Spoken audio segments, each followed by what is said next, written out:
legacy.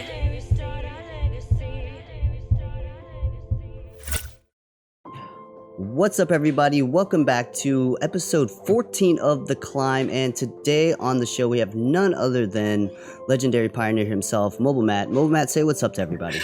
Hey everybody, how you doing? Thanks for having me on, Legacy. Absolutely. So, for some of the people that may not know who you are, walk us through how you got into mobile and how you kind of got to where you are now. Absolutely. So I've been really fortunate to be in the mobile esports industry for about 4 years now, going back to when Clash Royale launched. At that time, I'd been working as entrepreneur in residence for Tech Incubator and actually got the nod to start a startup actually in the esports industry. And I chose Clash Royale as that was a game that I knew really well and was confident to be able to get the company off on the right foot, and recognized really early back in 2016 that there was something big cooking here, even in just the mobile gaming industry and the mobile esports industry as a whole. And ever since then, I just tried to, keep my own feet moving and get involved in some really fun and creative projects at the forefront of the mobile esports industry to try to see what we could do to get this, really growing into what it could become here in the West. So over that time, had the opportunity to be the first person to contract a professional Clash Royale team, the first to hold a recurring live event series in North America for a mobile esports title, a third-party event that is. And then also now with Complexity for over 2 years now as director of mobile gaming. So I am in charge of recruiting and managing our mobile esports teams and content creators, and be able to also drive initiatives to position the brand at the forefront of the industry as well. Absolutely. Sounds amazing. So you've been in the early stages of mobile, and then now you're seeing the massive growth of it. And I know you have many projects going on. I've seen you helped out community tournaments, and as well as the Mobile Movers and Shakers Discord, as well as working with Complexity. Talk about some of the projects that you got going on currently.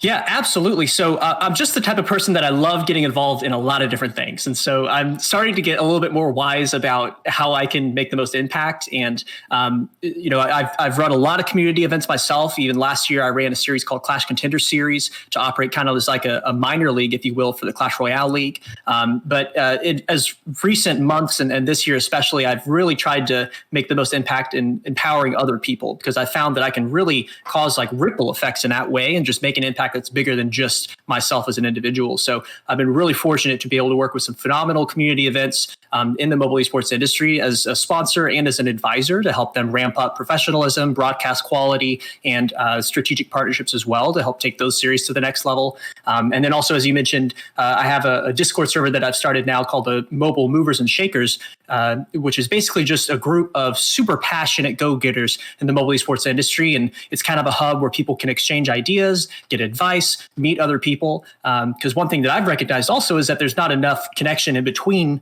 mobile esports games.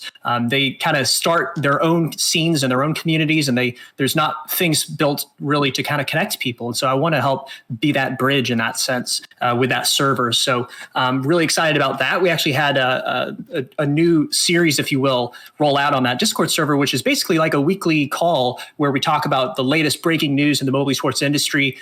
There's so much excitement and so many things happening nowadays. It's just phenomenal. I mean, as someone that's been around from the very beginning, it boggles my mind sometimes just how rapidly this industry evolves. So the point is to kind of get people informed about what's going on in the industry, and then talking about how we can kind of help, again, kind of push it forward. So we had a great voice call this week, actually, kind of doing an overview of the mobile esports industry, what games there are and stuff like that. And then we're going to turn that into a regular series. I hope actually next week to be able to stream that and broadcast it and, make that kind of a regular podcast style format. So definitely be on the lookout for that.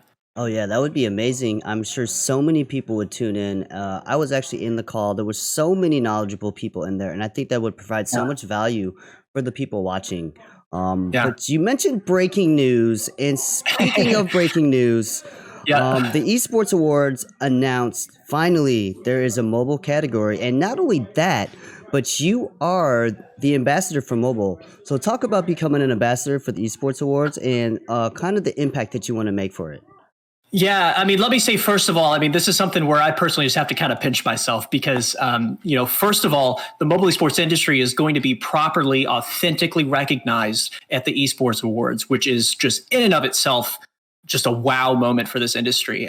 What a professional, production that they have. I was able to actually attend last year's event when they held that in Arlington, Texas last year, and was just so inspired by all the bright minds and the astounding people in the esports industry that were there and being recognized. And now we get that for the mobile esports industry. So there's going to be 2 awards that are specific to mobile esports, with esports mobile player of the year and game of the year.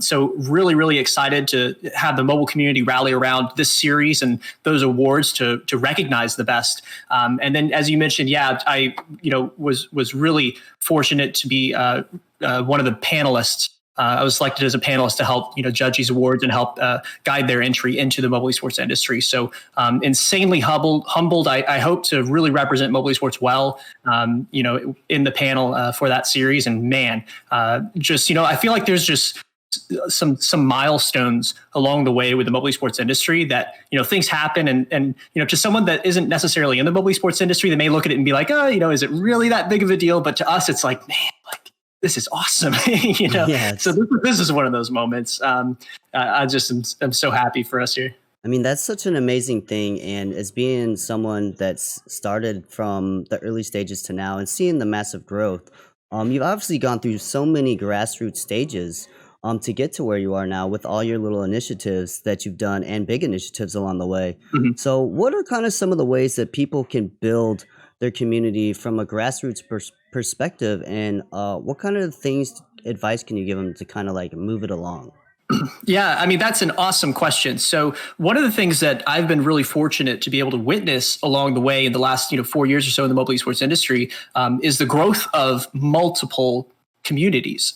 So, every single time a new mobile title is released, there's this rush, of pro players that transfer over to it, or people that are excited about it start creating content for it. And, it's been really interesting to track the trajectory of all of those different scenes over time, and to be able to kind of discover, what things really allow it to take off and become sustainable, and then which ones fizzle out and for what reasons, right? So, the answer to that kind of also depends on what lens you're looking at it through. If you're a community event series, the way that you build a community is going to be different than if you're an organization, and stuff like that. But I'll say, just generally speaking, one of the most important things that the community does and the role that they play in the esports industry is to be able to kind of just communicate to the publisher what the players really want. And so let me just give a concrete example. 4 years ago, I was working with RPL, which at that time was the leading community series for Clash Royale. And we were really the ones that were having to kind of think like, man, what is the best competitive format to use for this game? Based on our knowledge of competitive Clash Royale, and with speaking and working with the players, what can lead to the most exciting action? How can the skill be displayed in the most effective way and entertaining way? And what things do the viewers really find interesting as well in the competitive scene? And so publishers in the early stages absolutely watch these community series as, kind of like the experiment, right? For what the big league is going to end up looking like. And there were a lot of lessons that, were discovered through the course of community events that I've been part of that have kind of trickled up to the big leagues as well. And also people, that have worked at the ground level in some of these esports end up sometimes getting pulled in by the publisher to help work for the sanctioned official leagues as well, which is kind of cool too. I'd love to see more of that as well. But the community just plays such a huge role because at the end of the day, esports is an ecosystem, right? And a lot of the stakeholders in the industry, organizations, events, they rely on fan bases and viewers, and to be able to cultivate this following that you can kind of use to survive basically in this industry. So it's an imperative that whatever role you're playing in the industry, that you really listen to authentically the players of the game and the fans that you have in order to really discover what the best way is for you to grow that community. Absolutely. And I 110% agree. And I like how you mentioned how interaction with the publishers. I think that's really key. You see it in PUBG Mobile, and COD Mobile as well, specifically the content creators and the pro players online, just tweeting out their thoughts and seeing the publishers actually react and modify the games due to that. I find that amazing. And I wish more titles would do things like that as well. And I think like from a grand scale, that only is going to help build the community, but also help show the players and the content creators, hey, like these guys are really listening to our thoughts. So Yeah. really cool to see that on that front. And so you've been with Complexity for 2 years, and you've seen your community grow. You're just talking about building your communities. Recently, so I'm going to put this in like a two-part question. So recently, I Yeah. noticed that Complexity left CR. So what are your plans for the future? And then do you have any new initiatives for you or Complexity moving forward? Yeah, definitely. So, as you mentioned, Complexity did end up making the decision to not compete in the Clash Royale League this year. That was obviously a really tough decision. A lot of people were involved. A lot of people above me at the organization and stuff like that. It's obviously a game that I care a lot about personally. This is where I came from, and I just so cherish all the relationships and everyone that I've met in the Clash Royale scene. So, personally speaking, I definitely still plan to be a major part of the Clash Royale esport, certainly at a community level, and continuing to help support events and support people that are trying to help grow this scene. I also something I would love to do would be to kind of also outline a list of things that I'd personally like to see Clash Royale do to help grow the esports community and the ecosystem. So I have I try to be really considerate when I suggest any sort of advice about a game in an esport, because I don't want to just kind of throw these half-baked ideas out there and get people thinking like, oh, this ought to happen when it hasn't been properly thought through. So I'm very careful with that, and especially when I interact with publishers. Anytime I put something in front of a publisher, I want to make sure that it is really well thought out and constructive, because they're incredibly busy. But that is something that I'd personally love to do. Is I've got a list of about 7 or 8 things that are really actionable and immediate that I think if they're leaned into a little bit more, it would end up with a really healthy esports ecosystem in a lot of ways. So with that said, I also want to point out, though, that Supercell's done a phenomenal job of empowering the community, especially this year. They've gone through a lot of struggles, just as everybody in the esports industry has with the coronavirus pandemic. And they also had a situation where their tournament operator, OGN, ended up leaving North America as a region. So it was really a challenging situation, but they were able to rally people together and started their league back this last week. But yeah, just want to really give them credit on that. They've gone out and supported a lot of community events. No Tilt especially has been one that's been featured in app, I think easily probably 50 different times. I'd have to look at the numbers, but something like that just this year alone. So really incredible to see that kind of presence in game. And I think that's going to lead to, in the long term, a much larger and robust competitive community as well. But bringing it back to your original question, definitely when I talk about my personal initiatives, I want to keep pushing the Clash Royale esport forward and tuning that in a really constructive way, and then complexity as well. So talking about the organization, our strategy in mobile is different than some organizations. That's something that I've really come to appreciate over my time here, is that even though there are a lot of esports organizations in existence, their strategies for operating can be completely different. And so from Complexity's perspective, they really want to be intentional about what games to get involved in, because Complexity likes to really go all in with games that we compete in. And so we want to make sure that we're in a position to pull all the levers that are available to us, to leverage our headquarters out in Frisco, Texas, to be able to really support our team with staff and all the resources available to us. So in order to do that properly and effectively in all the games, we just can't spread ourselves too thin. So choosing, fewer bets, if you will, but then really crushing it in all of those, right? And I think that mobile esports, especially this year, is getting into a position where there are more titles than ever before where that's possible. So you have all the ones that are kind of going right now. There's, I think, just off the top of my head, I think that there are 4 or 5 that have $1 million worth of prize pool or more. But then you also have titles like Call of Duty Mobile that just started their esports circuit. And then you've got Wild Rift in the near future as well. And titles like Free Fire that are really catching fire. So really an exciting time for us.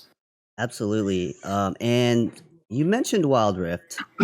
What are your thoughts on Wild Rift? I believe Wild Rift has the massive opportunity to cultivate a massive MOBA culture. It's going to pull players, I believe, from Arena of Valor, from Honor of Kings, and Vainglory and Mobile Legends. And it has the opportunity to be kind of like the mobile title to really be a massive global presence. So what are your thoughts on that? And do you think that's something that you talked about Complexity likes to go all in? Is that something maybe Complexity would be interested in?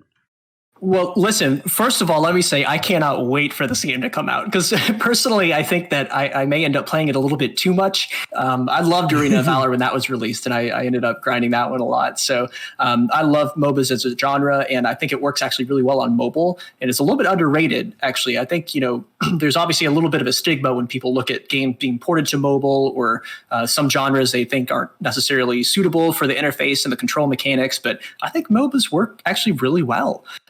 It's these games that work, rely a lot more on teamwork and communication. I mean, that's something that, works really smoothly, regardless of what platform you're on, right? And the way that these designs, the controls have been designed have been really beautiful. I think Wild Rift has taken a lot of inspiration and lessons from Vainglory, from Arena of Valor, and they're also kind of, innovating as well from the control mechanic perspective. So really, really cannot wait to, have that game be publicly released. And, from Complexity's perspective, so let me answer it this way. So for a title to really get to scale in the mobile esports industry, I think it needs three things. First of all, it needs to be a good game for casual players, because at the end of the day, you just need to be able to have the size of the player base and the size of the fan base in order to sustain an esports ecosystem, right? There's a lot of smaller titles that have had beautifully run esports scenes, Vainglory being one, but they didn't have the size of the player base behind it to really sustain everything. And then that is kind of what has gotten Vainglory in this position where it's now kind of had the plug pulled, right? And so similar thing also to some degree happened with Arena of Valor. So it's got to be good for casual players. Secondly, it's got to be good for competitive players. You need to be able to have skill prevail. You need to be able to have really exciting gameplay as a viewer, right? So it's got to be good for competitive as well, which obviously Wild Rift will be. But then there's this third X factor, because another reality now is that we have more great mobile games than we've ever had in the history of mobile gaming, right? And that also is the case for just your average player. So what is it going to be that's going to inspire a player to download and actually commit to this game versus other ones, right? Because they have so many options nowadays. And it's just this like X card, it's this wild card type of thing. So for Wild Rift, it's obviously the League of Legends IP. Just immediately, because it's a Riot Games title, there's going to be this massive crowd that flocks to it, right? So they're going to be able to drive early downloads, and it has what it takes to really, excel from that perspective. So it really does cover all the bases from my perspective, just as like a really broad stroke as far as what is needed for a successful mobile esports title. But yeah, it's really exciting. I think that when it launches, it's going to surprise a lot of people. I agree. And if you look at how Riot did the Valorant launch, I mean, breaking records for numbers. It just makes me wonder, like, what do they have plans for Wild Rift? So we talked about communities and establishing from a grassroots level. We can also kind of apply that to building your brand. So whether you're a content creator or a pro player or an organization, how important is it to build a brand in the mobile space? And what are actually, I think this is a good question, the key attributes towards being professional? Because I think that's very, very important.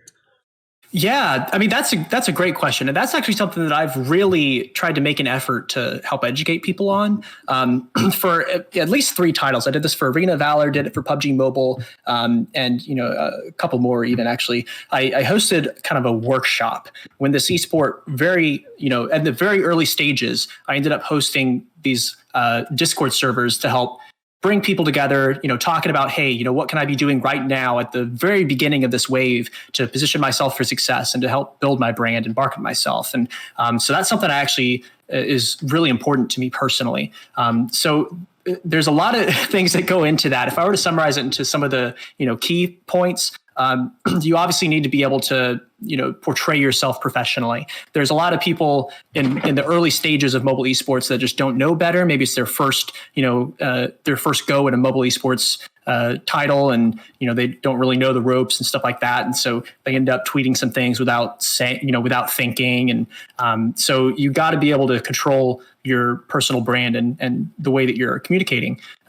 Basically, you got to be professional from that perspective, because at the end of the day, you're going to end up representing this multi-million-dollar organization, and your actions and your words will also be a reflection of that company. So if you burn that early on, I've seen players make some very sad tweets, very questionable content, and then they start asking themselves, man, why is nobody signing me? Yeah. So that's definitely one thing. Another thing that I always suggest to people is to surround yourself with really good people, because you're not going to be able to do this alone. You need to be able to find other people you can grind games with. You need to be able to find people you can talk strategy with and learn, because especially in a new mobile esport, you got to be able to be pushing the meta, right? And to win, or else you're going to be playing catch up the entire time. So find people that they crave learning, that you work really well with. And so you can kind of learn and absorb knowledge from other people and start pushing the meta, because you got to be at the forefront from that perspective. And the last thing that I'll say on this topic is relationships. It's a really common mistake from people in the early stages of a mobile esport to just push other people down in order to raise themselves up. Oh, I beat this person, they're trash. Or like, oh, this person keeps talking about how good they are, man, they have no idea. And in the moment, like maybe it makes you feel a little bit better, but you got to be able to put all this into perspective. Esports really feels in the moment like it's a sprint. Like, oh, this is the one event that we have going on now, and I've got to win, and I'll do everything I can in order to do that, whether it's like shady or not, right? That's the perspective of a lot of people. But you got to be able to put that in perspective and understand that it's actually a marathon. It's like a series of sprints. And so as you're kind of working your tail off in order to do well in the short term, don't be burning bridges, because you may have to actually work with that person down the line. If you get signed to the same team, or, that person gets signed to a team and they start recruiting, and you talk to them and, they're like, no, this person's so toxic. This person is not an easy person to work with, so you got to be just really humble, take ego out of the equation, and just, keep your head down basically, and focus on the game and be objective and constructive. And, mobile esports is a small world. I've also seen actually a lot of situations where some people may not interact in the game that they're playing now, but 2 years from then, another title came out, and they both flocked to that, and now suddenly you're in the same scene again. You know what I mean? So it's a really small world. So I really, it hurts me a little bit to see people burning bridges with others when, if you take ego out of the equation, you may actually get along really well with other people. Yeah, and you could build a championship team. I mean, that is great advice. That's probably the pinnacle of advice that we've gotten towards professionalism. And I hope that people listening really take that and internalize those words, because it's very, very important. And I'll say just one last thing on that note is that it's really hard sometimes to recognize it in the moment, because everybody's so passionate and they care so much about the game and each event and stuff. So I get it, right? So my philosophy personally, and I always advise that other people do this too, is just take the high road in every situation that you possibly can. And even if it means that you have to swallow your pride and makes it seem like the other person's winning because you're not hitting them back type of thing. It's like, in the end, you know what, you're going to be so much happier because you don't have to stress about getting into drama with these people. If someone else is going to be toxic and they're talking about you, it's like, look, you do you. Yeah. If you're not toxic towards me, you're going to be toxic towards someone else. So I get that, like, it's not me. And just like focus on yourself and just like, it's really a tough thing to develop early on, especially as there's a lot of kids in the scene and young phenoms, and they just don't necessarily always have the life experience or the emotional intelligence to be able to recognize it, type of thing. And it's not a slight. It's just like that's where some people are sometimes in their personal development. But it's it's tough to operate in sometimes. But you got to have patience. Absolutely. And so you mentioned it's not about the event now. It's more of a marathon. And I like that analogy, because that brings me actually into my next question then. If you apply that same analogy to how mobile is in general, how high do you think mobile ceiling is right now? Yeah, I mean, that's a great question, because, as it stands right now, we've had a lot of mobile esports that have had great sprints. So, I mean, look, where we are right now is we have a mobile title with Free Fire that has been able to get 2 million concurrent viewers on a single stream, one channel, which is insane, these types of numbers. And that's primarily driven by one country, right? You have mobile esports, multiple now that have over $1 million worth of prize pool. PUBG Mobile, I think, is at 5 million. Fortnite Mobile even is giving out millions and millions of dollars. And it's this mobile esports scene that not many people are talking about. And it's really, it's incredible because we haven't even, reached the surface of what this industry is capable of. But in order to kind of get a glimpse of what the future and the ceiling of mobile esports is, I want to kind of draw your attention to two things. First of all, just how quickly one mobile game can take over a region. And a great example of that is with the organization Loud Gaming in Brazil. They actually just last week were the first esports organization in existence to reach 1 billion views on their esports organization's YouTube channel. 1 billion. They passed FaZe Clan, who is still in the 900 millions, in order to be the first to reach that milestone. But the thing is that Loud has only had that channel for less than 16 months. Oh my They God. have risen exceptionally quickly with Free Fire as a game, and they have just absolutely exploded. And so the track that game has been on, and Loud as an organization has been on, is absolutely just groundbreaking. But that's only possible because it is a mobile game, because it is accessible to everybody in that region and a lot of other countries in the world where mobile's the only device that they have. And Free Fire was a game that specifically was designed to be very playable on low-end mobile devices. And so a lot of the players, this was their very first experience at a high-quality battle royale game. And it just unlocked so many new people, so many new fans, and so many new gamers that it's just completely overtaken a lot of different regions. So that's one example of what mobile gaming is capable of. Another one that I love talking about, because no one really thinks about this when they think about the mobile esports industry, but about, what was it? Is it 4 years ago now? Maybe 5? I'd have to check the dates, but as soon as Pokemon Go launched, do you remember back to those days? Literally everybody was walking around with their phones out trying to catch the Pokemon. Them and their moms were playing the game, and the kids were playing the game. It just literally everybody in society was, and they had to actually shut down roads because too many people were blocking like the sidewalk, and it was insane. It completely uprooted society for a while, but it was only able to do that again because it was a mobile title. And the gameplay was so universal, anybody could hop into it, and it was fun. It was this recognizable IP, again, kind of like Wild Rift and League of Legends is, right? Everybody knows Pokemon.